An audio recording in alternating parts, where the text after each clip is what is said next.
I feel so lucky to have been able to spend so much time in Malaysia over the past 3 years. And in this video, I'm going to show you what you should see during your trip to Malaysia. I'll be showing you the top places to visit on the Malay Peninsula and the island of Borneo.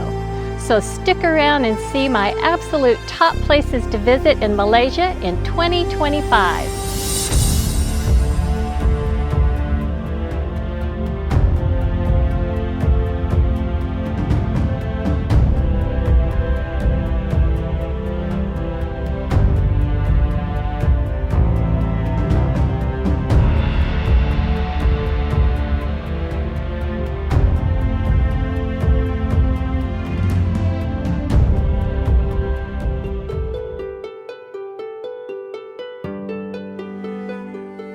Most people will start their trip in Kuala Lumpur, or KL.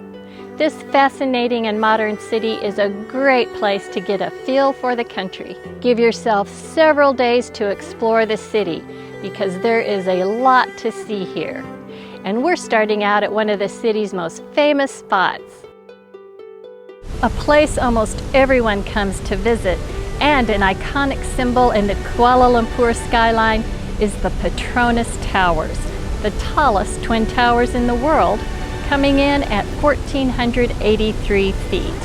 And I have to say, they are very unique looking, with an almost polished chrome finish on the outside. This place is great during the day, but it really comes alive at night as the towers light up and you are treated to a symphony of colors.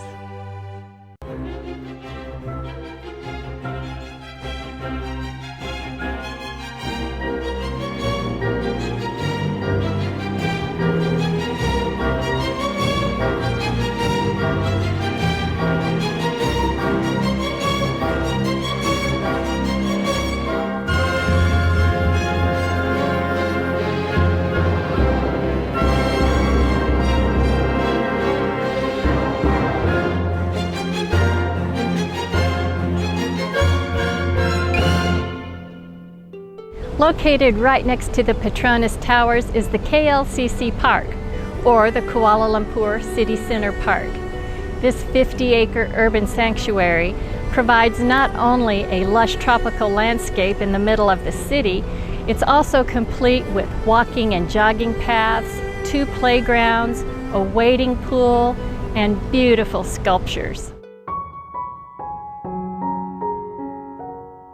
From here, you can walk across the pedestrian bridge known as the Saloma Link and explore the fascinating Kampung Baru, a small traditional Malaysian village right in the heart of Kuala Lumpur.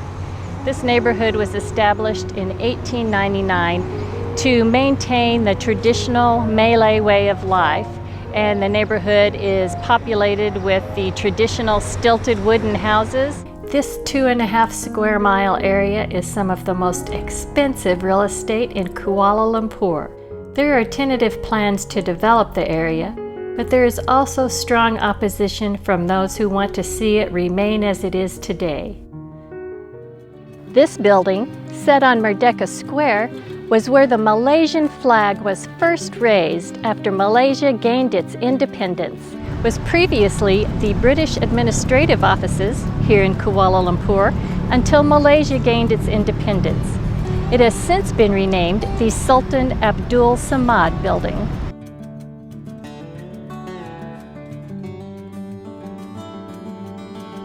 Nearby, you can find the River of Life. The River of Life is a highly successful water restoration program. Here you will also find the Masjid Jamek. Built in 1909, this beautiful mosque sits right on the river. In the evenings, the river is lit up, and this is a great place to relax and listen to the call to prayer.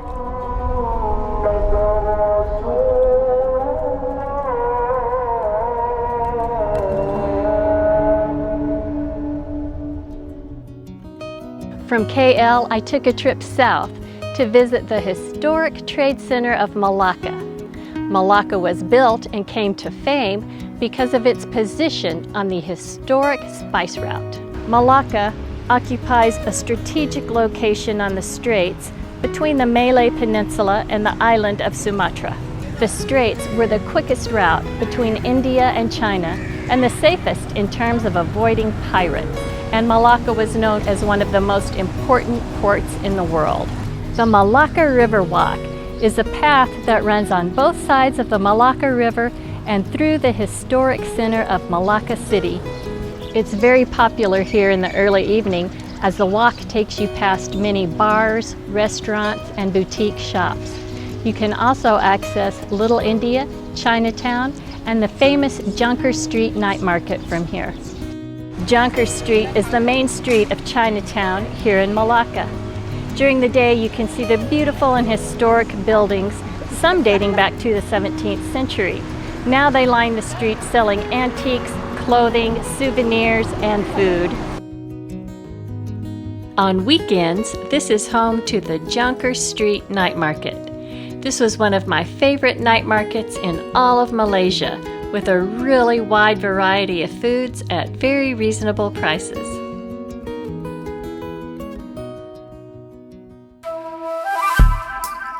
The best way to get a feel for Malacca is to take a river cruise.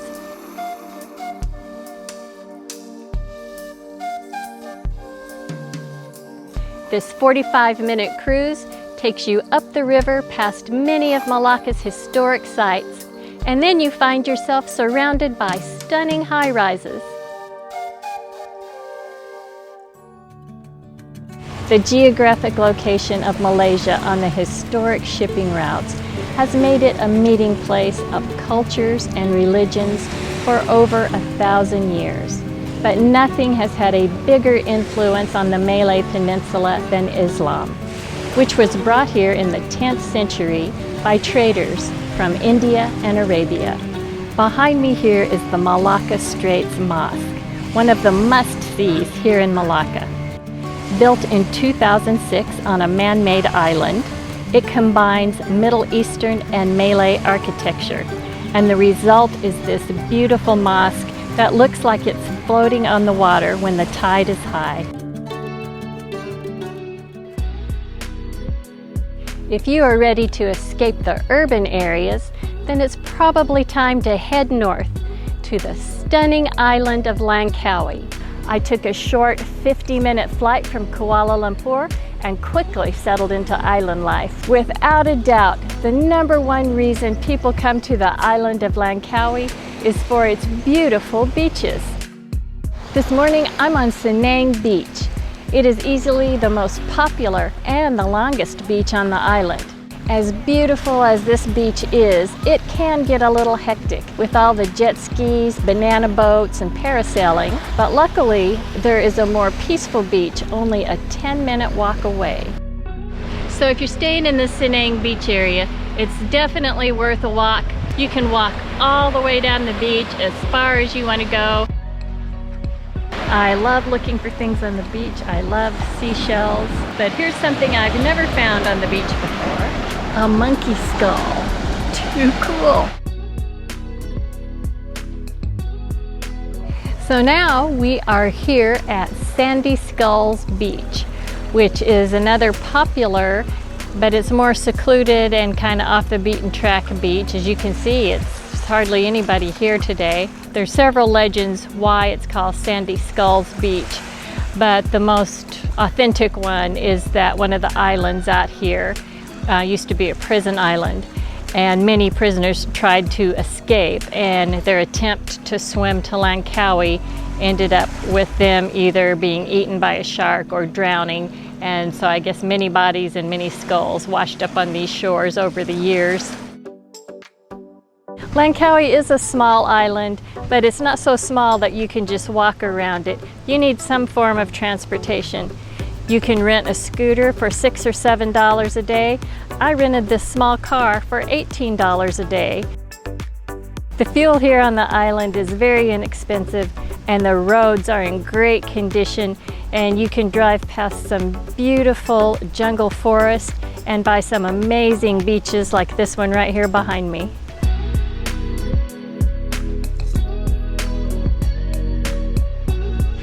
Located at the far northern tip of Langkawi is Tanjung Rhu.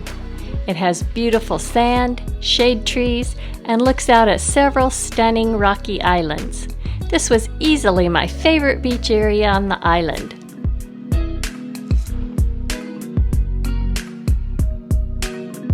Before we head to our next destination, be sure to subscribe so you don't miss any of our future videos. And if you're looking for more information on any of these locations, I'll put links in the description to our video guides on all of the places we visited in Malaysia. From Langkawi, we're headed across the sea to the island of Borneo to check out the city of Kota Kinabalu. The large island of Borneo is shared by 3 different countries: Malaysia, where I am, Indonesia, and tiny Brunei. There's a lot to see in Kota Kinabalu. It's the fastest growing city in Malaysia. With its 2 seaports, Kota Kinabalu is the industrial and commercial capital of Borneo. Kota Kinabalu has also become a tourism hub, mainly due to its pristine waters for diving and snorkeling and for its diverse wildlife.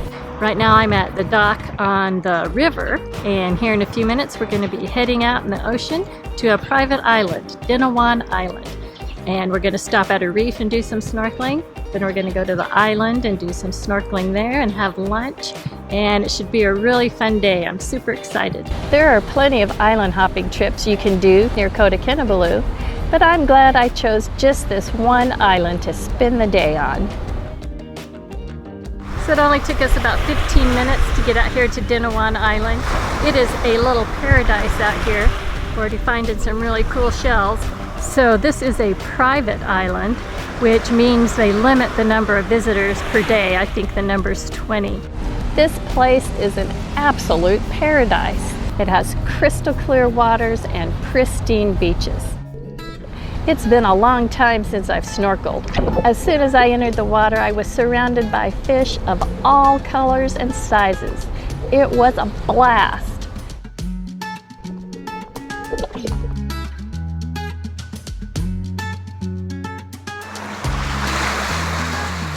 Of course, if you want, you could just spend the afternoon relaxing on the beautiful beaches.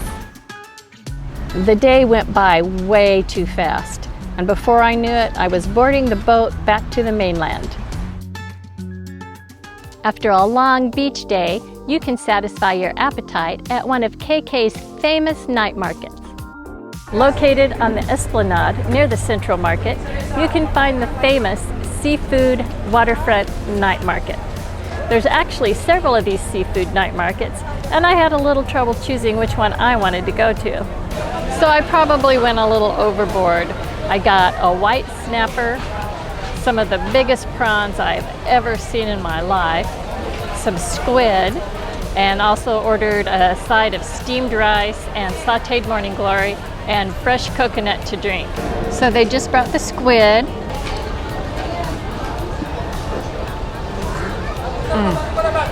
That's fresh and delicious. This is the white snapper. Looks delicious. And this is some of those ginormous prawns. I gotta show you this. This is so huge and so meaty, firm and sweet. Perfection. All right, let's try a little piece of this fish. Oh, look at that. Firm, white flesh.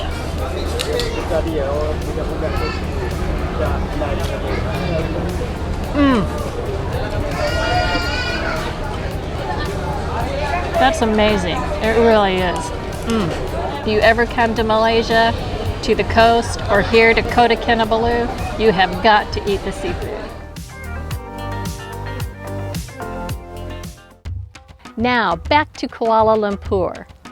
Located just outside the city center here in Kuala Lumpur is Brickfields, home to Little India.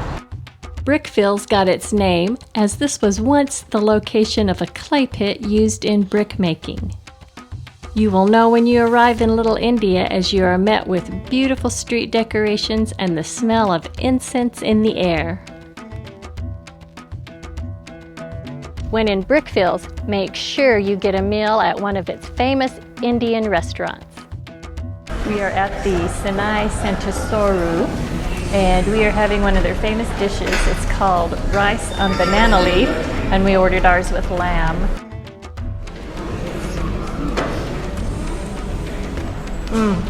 Yeah. Delicious. One of the best known and most impressive places to visit in KL is located about 15 kilometers from its city center. We got up and out the door this morning and caught ourselves a grab and headed out here to the magnificent Batu Caves. The Batu Caves are one of the most popular tourist destinations in all of Malaysia, partially because they are located so close to the center of Kuala Lumpur. The main cave here is Temple Cave, and it is accessed by a flight of 272 steps, which are guarded over by a 138-foot golden statue of Lord Murugan, and he is quite impressive to look at. Usually it's hot, but we got here early. It's a little overcast. The temperature's pretty nice right now. I'm going to attempt these 272 stairs. I got to say, they look a little intimidating this morning.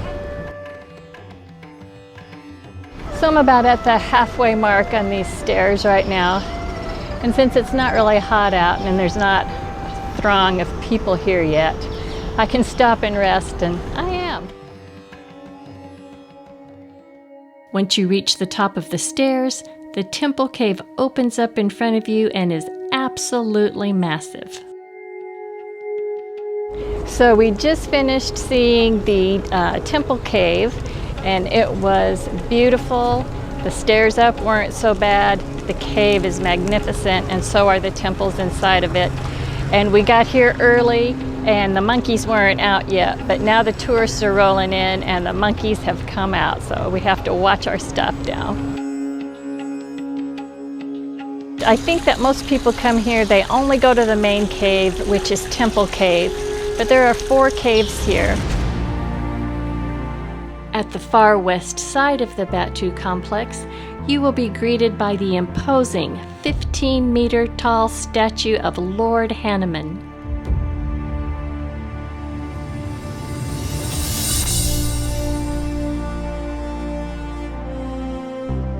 Also not to be missed is the Ramanyanan Cave, which is guarded over by Lord Shiva.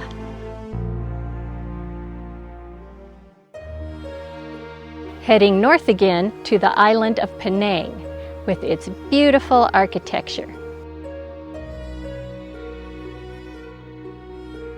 Georgetown is the cultural and historical heart of Penang Island, and with plenty of tourist sites, this is a great city to explore.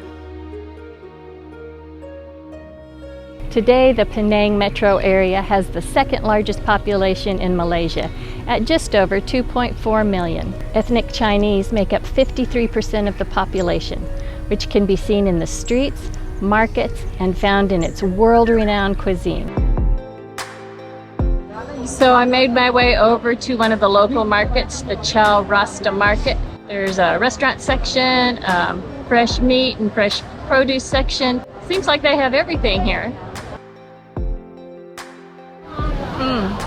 Crispy coconut pancake. Delicious.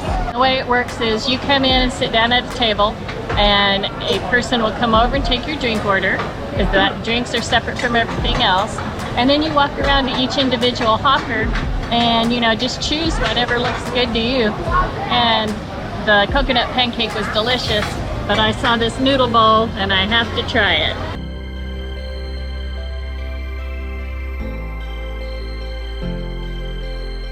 So I found this little stall here, and it's potatoes, scrambled egg, sprouts, and chili sauce.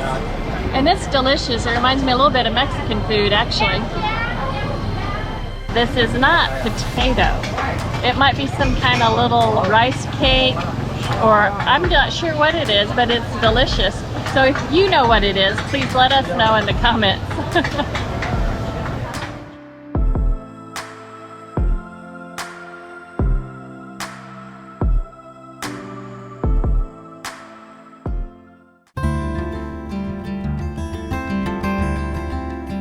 Penang is a place where you can truly immerse yourself in the art. And like so many other visitors seeking out the street art here, it seems that no matter how many times I've walked around historic Georgetown, I always find some artwork that I'd missed before. Sometimes I see a mural and I'm taken down an alley that I otherwise would have missed. Going on an art walk is a great way to explore the city and is an absolute must for any visit to Penang.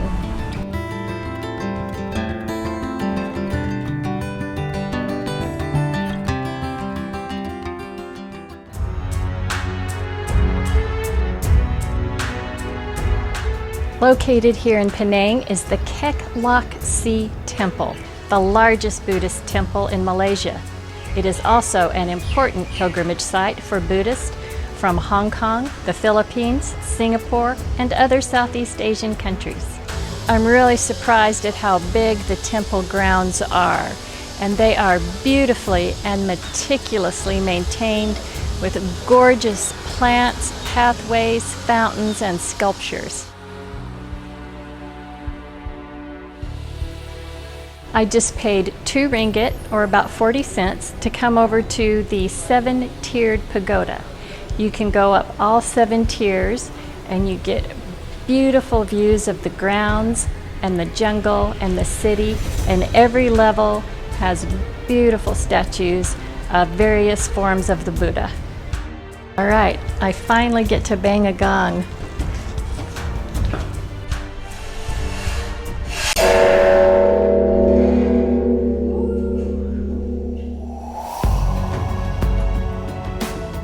I have spent a lot of time in Malaysia and have seen a lot of great places, but one of the most memorable is the time I spent surrounded by the rainforest on the Kinabatangkan River in Borneo.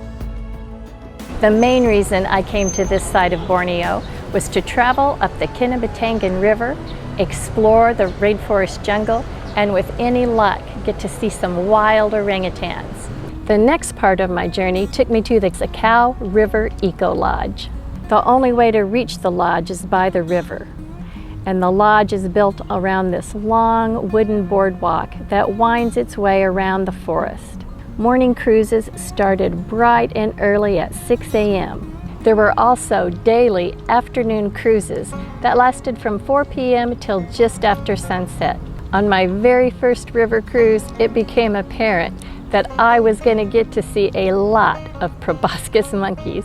It was so exhilarating to see the proboscis jumping from tree to tree as they would gather near the river in the evenings. The trees lining the river were also alive with large numbers of other monkeys, such as the silver leaf monkey, the maroon langur monkey, and several different types of macaque monkeys.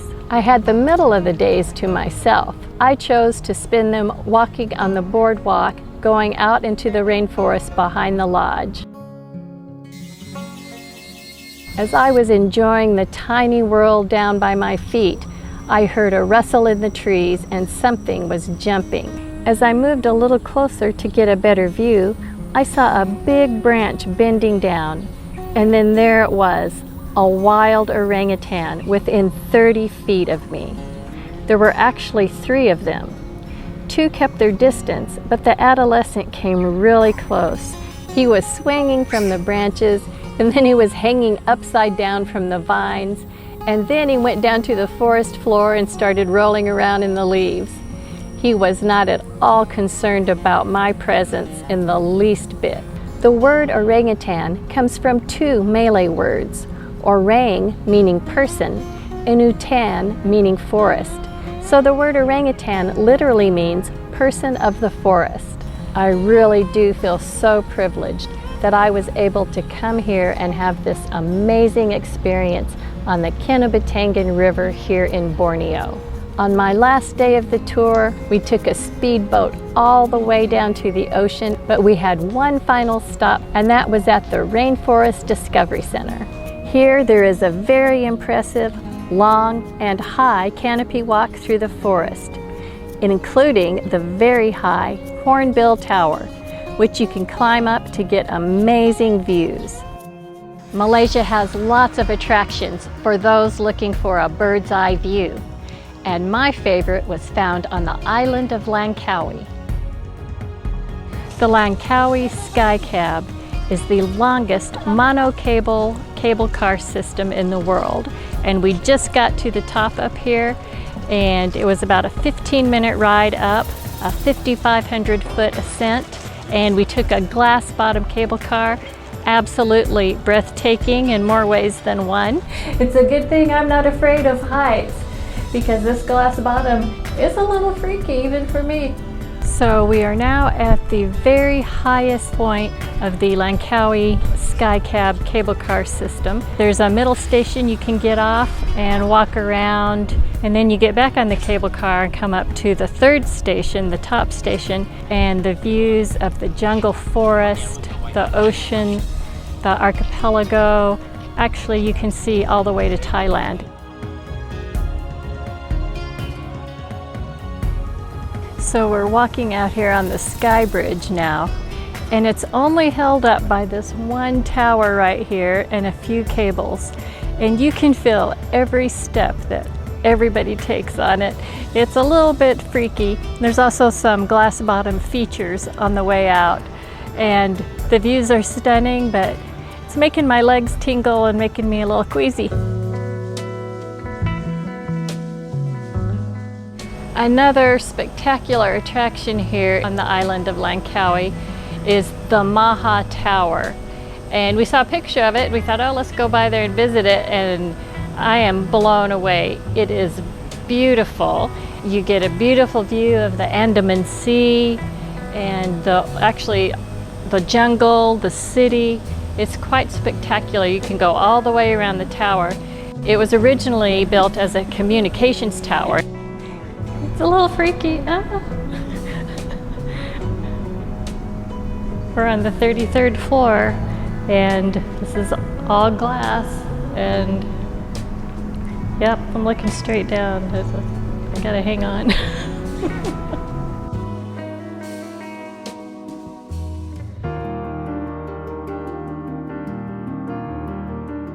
The KL Tower stands as one of Malaysia's tallest towers at 1,378 feet. It's been blue skies and sunshine the last 2 days.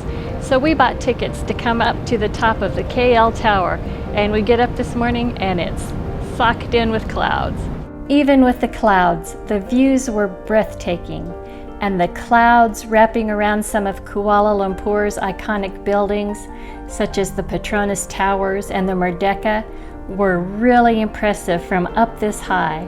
KL Tower has been a major tourist attraction since it opened, with its skywalk, observation deck, and 360-degree revolving restaurant. The KL Tower also contains a Muslim Falak observatory used to observe the crescent moon. The crescent moon is used to mark the beginning of the month of Ramadan and other important events on the Muslim calendar. Located next to the KL Tower is an amazing green space. No matter what part of Malaysia you're in, there are always beautiful green spaces to escape the hectic cities. In KL, there is the KL Eco Park and the expansive Perdana Botanical Gardens. At the Penang Botanical Gardens, you can stroll around surrounded by old-growth forest, and on the island of Langkawi, you can walk around Legenda Park. Here, there are not only stunning gardens, but statues and sculptures that tell the stories of local legends. And there is also a beautiful beach. Malaysia seems to be so many things all at the same time. I'm sure I've missed a few places, so let me know down in the comments, what part of Malaysia should I explore next?